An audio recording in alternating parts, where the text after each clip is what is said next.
Sepintar-pintarnya kita menjaga lisan, mungkin ada nama orang yang kita sebut, ada kejelekan orang yang kita ungkap, ada aib orang yang kita bicarakan. Maka kita sadar, betapapun kita mendekatkan diri kepada Allah, kita sadar bahwa terlalu jauh harapan dari kita ditentukan dan ditetapkan sebagai orang yang ahli surga tanpa pengampunan dari Allah, tanpa pertolongan syafaat dari Rasulullah. Maka tidak ada jalan menuju keselamatan dunia wal akhirah. Kita tidak bisa lagi sekedar mengenalkan amal kebajikan kita.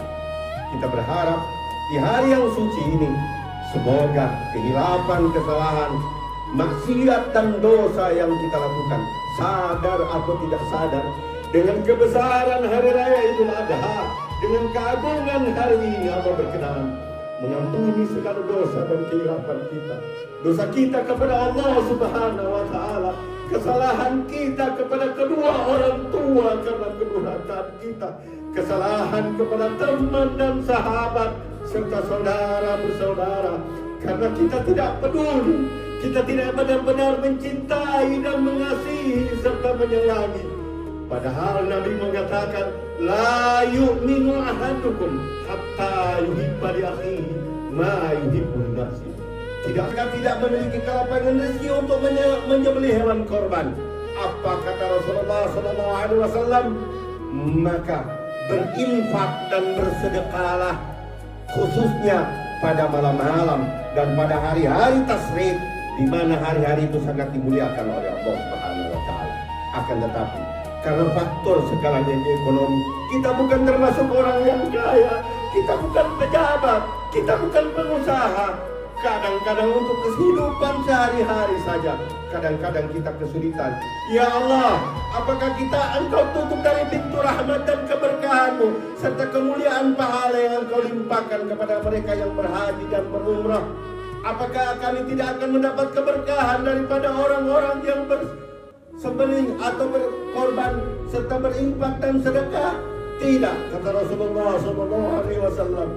Barang siapa yang ketika memasuki malam-malam menjelang Idul Adha, khususnya memasuki pas Idul Adha, sampai kepada 3 hari berturut-turut yang disebut hari tasyrik, barang siapa lisannya kapan dan dimanapun, baik dalam keadaan duduk, berdiri, berbaring, mengucapkan subhanallah, walhamdulillah, wala ilaha illallah, wallahu akbar, maka itu akan diberikan pahala oleh Allah, tidak mengalah daripada pahala orang yang melaksanakan ibadah haji. Dia akan mendapatkan pahala kurang lebih sama dengan orang yang melaksanakan umrah. Dia akan mendapatkan pahala seperti orang yang menyembelih hewan korban di hari raya Idul Adha. Dan bahkan mereka akan mendapat pahala orang-orang yang banyak berimpak dan bersedekah pada hari itu. Mintakan kepada Allah agar supaya Allah berkenan memasukkan mereka ke dalam surga. Dan kalau mereka masih hidup saat ini, genggam tangannya, peluk eratnya, minta maaf kesalahan kita dan mohon ridhonya. Sungguh, apabila kita anak kepingin berhasil dunia dan akhirat, maka satu, taatlah kepada Allah dan Rasulnya. Yang kedua, patuhlah kepada kedua orang tua. Apapun kita lakukan akan sia-sia ketika kita menyakiti, apalagi sampai bapak dan ibu kita meneteskan air mata karena kecewa terhadap kita sebagai anak. Akan percuma pangkat dan jabatan yang kita sandang, akan percuma harta yang kita miliki, akan percuma popularitas dan kebesaran di dunia yang kita punyai, kalau hubungan kita dengan orang tua tidak akur. Apabila kita orang tua meneteskan air mata karena kecewa kepada kita sebagai anak.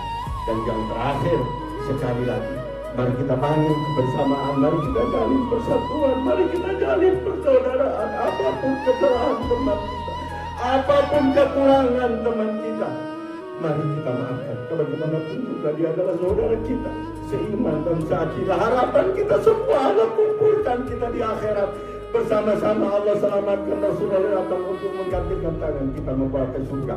Itulah puncak keinginan dan cita-cita serta yang makna yang terdalam dari peristiwa pelaksanaan Idul Kurban kali ini.